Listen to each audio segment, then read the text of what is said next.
seperti ini, lakukan ini. Nggak enak bilang gitu ya, cabang kok lurus langsung ke bawah. Artinya, bagaimana usaha-usaha kreatif kita membuat atau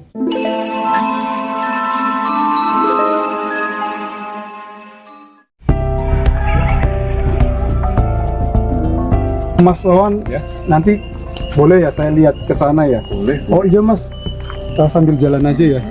Mas, kalau nggak salah Mas Wawan kan pernah bikin konten sama Pak Rudi Julianto ya, Bokop Art ya. Ini Nah, oke teman-teman, nanti kita lihat karyanya Pak Rudi Julianto, Bokop Art ya. Oh ya ini kebetulan kemarin Mas Wawan ini buat demo ya koleksinya. Intinya bahwa sahabat saya ini yang garap Pak Rudi. Dari nol ya Mas Dari ya? nol. Dari nol. Kayak ada ya di kontennya ya, Ada. kontennya Bokop Art ada. Sebenarnya saya penasaran karena ya belum lama ini Pak Rudi ke tempat saya ya, mampir ke gudangnya BK Art. Ya, kita silaturahmi ya karena lihat yang busen-busen ini ya tentu. Nah dari situ saya mulai sedikit meraba mengenal ketemu Pak Rudi itu, dan ternyata itu beliau itu seorang kreator yang bonsainya itu saya menjadi pusat perhatian saya. Jadi saya ada di gogging ada bonsai yang menarik, saya rasa ini konsepnya ada gitu ya.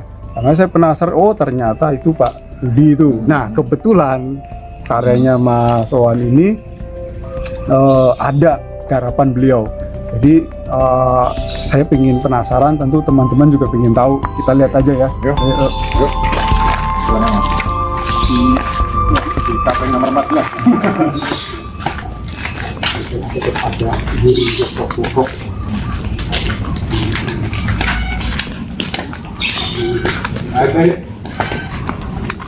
Oh ini Mas ya.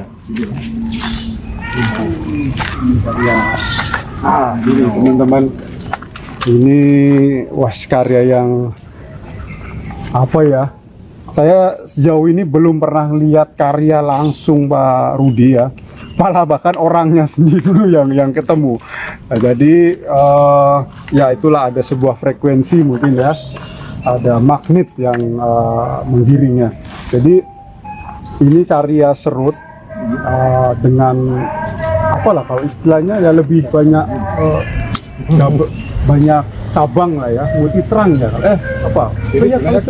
Kalau secara konvensional itu apa Mas? Ini sebenarnya lebih ke connecting road ya kan. Ini nyambung. Setelah connecting dia memang banyak batang multi terang ya.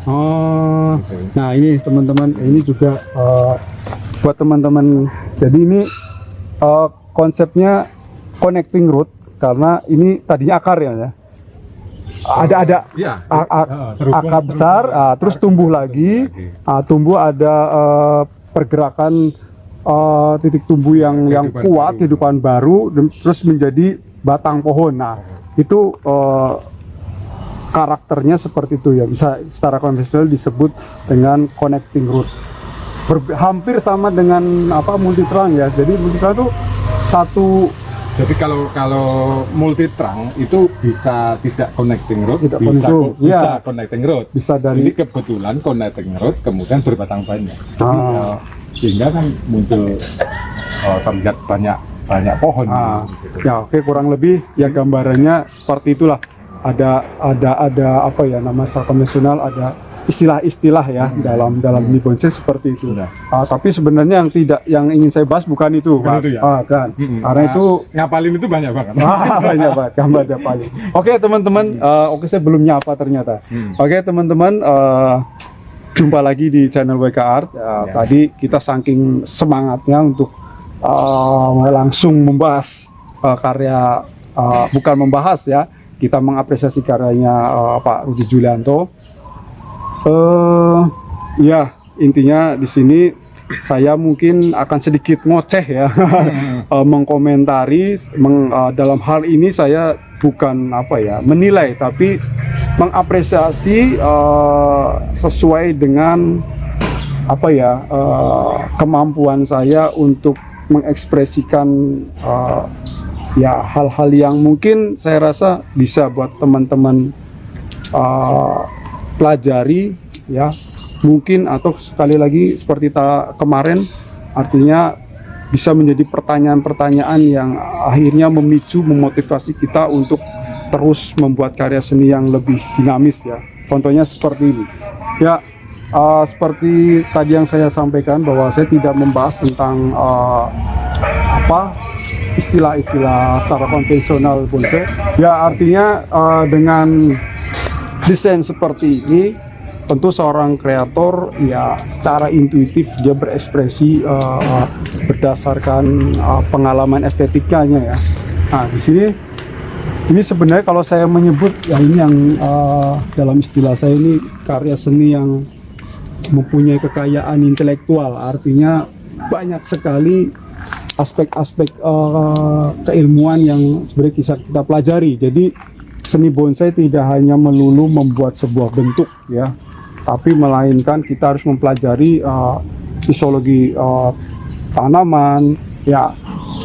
Di sini yang ingin saya sharing buat teman-teman ya melalui komentar-komentar saya.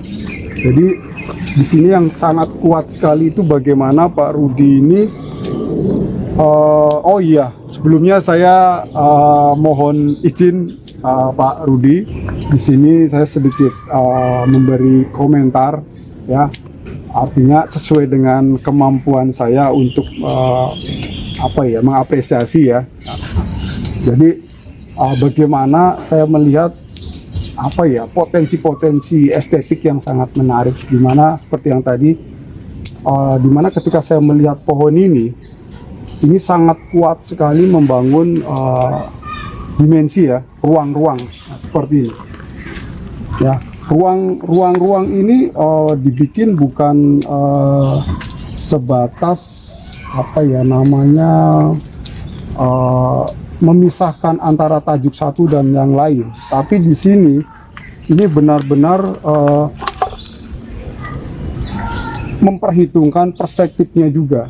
Nah, jadi ada titik lenyapnya ya, ketika kita masuk ke sana ada bagian-bagian yang memang istilah kalau di bonsai itu background ya, background. Tapi sebenarnya background bukan berarti yang membelakangi semua pohon, artinya background di sini membangun perspektif, ada titik lenyap, dan kalau dalam karya dua dimensi itu ada terbangun siluet. Nah, ini bisa dilihat kalau mungkin gelap terus ada lighting, itu karya yang terkomposisi dimensinya bagus dan perspektifnya itu akan punya dua kekuatan perspektif. Jadi kekuatan perspektif itu ada istilahnya linear, garis perspektif, di mana ini kelihatan ya dari permukaan tajuk yang di depan sampai ke belakang itu kita ada point interest yang kita mengarah ke sana, ke belakang. Dan yang kedua adalah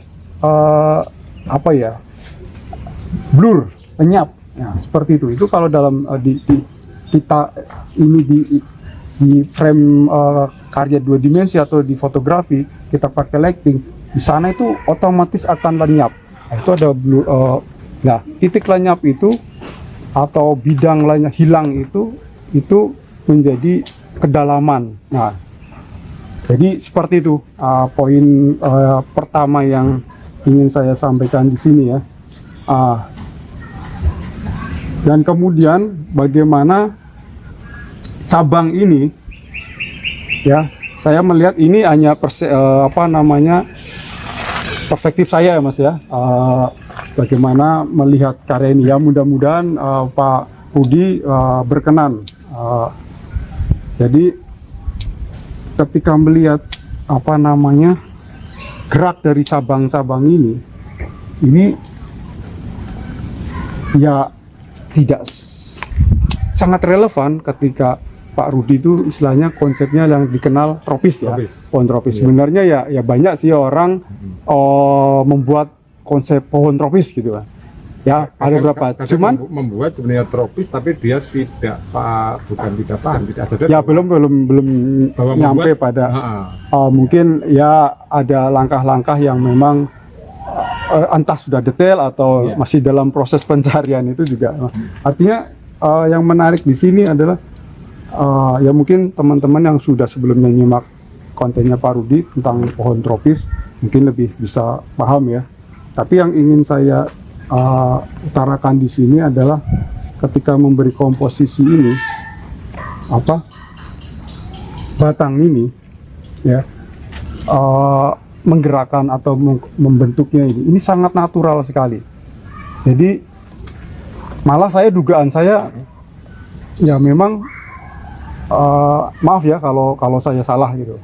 Jadi Pak Rudi ini benar-benar memegang penuh nilai-nilai estetika alam gitu. Jadi apa adanya gitu. Ya. Walaupun di sini dilihat ada kawat ya, Mas, ada bantuan dengan lilitan kawat.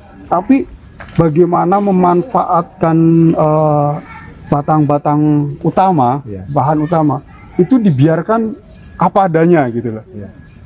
Nah, itu yang penting sebenarnya. Kalau Pak Rudi sendiri menyebutnya sebagai natural, bukan naturalis. Naturalis ya. Alami. Yaitu Wajar. tadi estetikanya beracuan pada alam, kewajaran. Makanya tadi saya melihat seperti itu ya, teman-teman bisa dilihat. Jadi ini kalau serut, ya walaupun bisa dibentuk gini ya, tapi beda ya. Ya.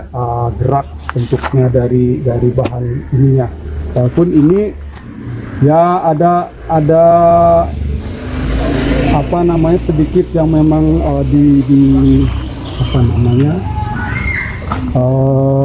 modifikasi lah ya, kita sesuaikan. Ini kelihatan batang ini agak besar. Nah, ini tambahan ya, kelihatan sih Mas. Iya. Nah, jadi sini ada kelihatan teman-teman ya. Nah, ini ada batang utamanya mungkin ini. Tapi dugaan saya lagi mungkin mudah-mudahan tidak salah. Sepertinya ini apakah ini awal bener Pak Rudi atau Pak? Jadi ini Lanjutan aja. dulu ketika masih awal ya, setelah tanam kan ini proses kalau kita nyebutnya pengelosan ya. Kemudian ada beberapa cabang atau terusan ini yang mungkin tidak bisa dipakai karena mungkin terlalu tinggi sehingga nggak balance dan sebagainya, sehingga ini harus dipotong kemudian menggunakan terusan ini. Waktu mulai digarap Pak Rudi masih kecil sekali, dan sekarang sudah lumayan lah. Hampir proporsional ya. Iya. Nah, ini kemarin terbukti seiring berjalannya waktu itu sebenarnya setelah dipotong pun dia masih tambah nih. Terlihat dari jeratan kawat, dan ke depan mungkin semoga ya bisa tambah besar dan proporsinya semakin dapat gitu, semakin wajar. Iya, jadi ya itu hal yang wajar dalam membuat bonsai ya.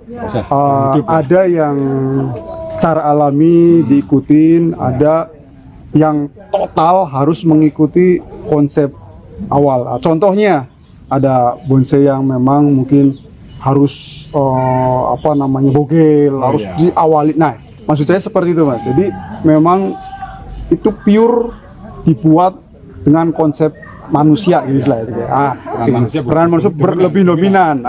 Itu poinnya. Kalau yang ini lebih dominan alam, walaupun ada sebuah modifikasi yang itu, tapi itu nggak masalah. Melanjutkan atau meneruskan apa yang karena ya itulah seni gitu kan. Tapi itu juga lantaran bukan berarti pohon yang di alam terus dipotin ya. Jadi pindah pohon.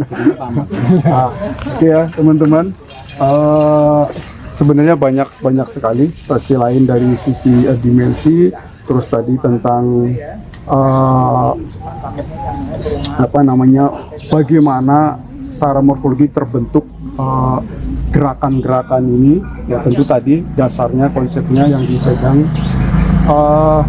Terus secara umum lepas dari ini sebenarnya yang ingin saya sampaikan, kenapa tadi saya menyinggung ini kerasa sekali pohon tropis gitu. Artinya ya dari geografis memang lebih dominan dipengaruhi oleh matahari ya, rangsangan cahaya matahari, cahayanya lebar di segala arah. Dari paham saya memang sebenarnya pohon ini terbentuk begini gerak tumbuhnya itu gerak tumbuhnya itu dipengaruhi ada istilah dua faktor. Jadi adanya rangsangan kalau apa namanya ya tadi dari cahaya itu disebut fototropisme, atau kalau apa namanya yang apa dirangsang oleh karena adanya cahaya matahari, dia mengikuti ya, mencari. Dan yang satu dalam istilah mungkin yaitu tadi seperti yang tadi saya sampaikan, bahwa fisiologi ada aspek fisika, yaitu gravitasi. Nah, gravitasi itu secara umumnya karena ada massa ya, beban massa, terus kemudian beban, kemudian dia ini akan turun. Nah, itu yang sering kadang menjadi pertanyaan orang, kenapa sih pohon ini apa kayak gunung gitu ya, selalu begitu. Nah, itu apa maksud saya ya, asal mulanya seperti tadi secara fisiologinya. Jadi pohon ini dia mengejar matahari, dimana kalau ini tertutup dia lari ya, menghindar mencari cahaya. Nah, itu seperti itu. Nah, jadi yang dimaksud tadi saya ada sebuah rangsangan, nah itu rangsangan yang di atas. Tapi ada sebuah rangsangan pohon yang istilahnya itu geotropisme. Jadi geotropisme itu adalah ya istilah gravitasi sebenarnya, yaitu gerak atau gerak tumbuh ya, yang dia mengikuti gravitasi, ada juga yang tidak mengikuti gravitasi. Nah, kalau yang gerak tumbuh mengikuti gravitasi itu akar. Jadi akar ini dia memang jatuhnya ke bawah, ya. Jadi dia mengikuti gravitasi. Nah, sedangkan yang tumbuh ini, yang ke atas, dia menolak rangsangan, jadi kayak melawan gravitasi. Nah, dan rangsangannya itu apa, berupa apa? Cahaya. Nah, itu makanya dia mengejar seperti itu. Nah, itu dasar basic kita memahami, kalau saya memahami gerak tubuh ya. Oke, seperti ini contohnya. Ini bisa dilihat. Mungkin bisa diputar mungkin. Ini teman-teman. Ini ada ya, kenapa saya milih ini? Kebetulan ada contoh ya, dua contoh yang tadi saya bahas. Jadi ini akar ya. Akar itu biasanya juga lebih dominan dipakai serut ya, pohon serut itu akarnya dipakai untuk jadi batang gitu. Nah, ini saya simulasikan. Ini akar ini wujud dari gerak tadi, rangsangan bukan rangsangan sebenarnya, dia memang kodratnya dia turun ke bawah ya, karena akarnya dia terbentuk, terus kemudian ini diangkat menjadi pohon. Nah, kemudian ada tumbuh baru ini. Nah, gerak inilah yang melanjutkan adanya ini, artinya proses tumbuhnya ini itu karena adanya sebuah rangsangan itu tadi, cahaya ya istilahnya kalau dalam ilmu tumbuhan itu tadi geotropisme negatif ya. Jadi kalau positif artinya itu akar itu ya ke bawah, tumbuhnya ke bawah. Itu kalau di pohon, tumbuhan pohon. Tapi kalau tumbuhan contoh misalkan merambat ya, itu ada dipengaruhi lagi dengan rangsangan yang distimulus oleh air. Nah, itu hidrotropis, contohnya kayak anggrek. Terus kita ficus. Oh ya, nah, akar gantung. Kan akar itu tidak selalu ke bawah. Nah, dia merambat karena apa? Dia ada kadar air, dia lembab, dia nyari merambat seperti itu. Terus juga ada rangsangan, saya agak lupa ya istilahnya apa, tapi intinya gini gambarannya. Ada sebuah rangsangan yang kalau pohon ini, tumbuhan ini, dia menyentuh benda lain. Contohnya itu kayak pohon kacang-kacangan itu, dia melilit, nah itu menjalar. Nah itu karena ada rangsangan sentuh. Nah, itu ada rangsangan yang di luar dari pohon itu, tumbuhan itu sendiri. Tapi kalau yang dari dalam, contohnya kayak Putri Malu. Disentuh.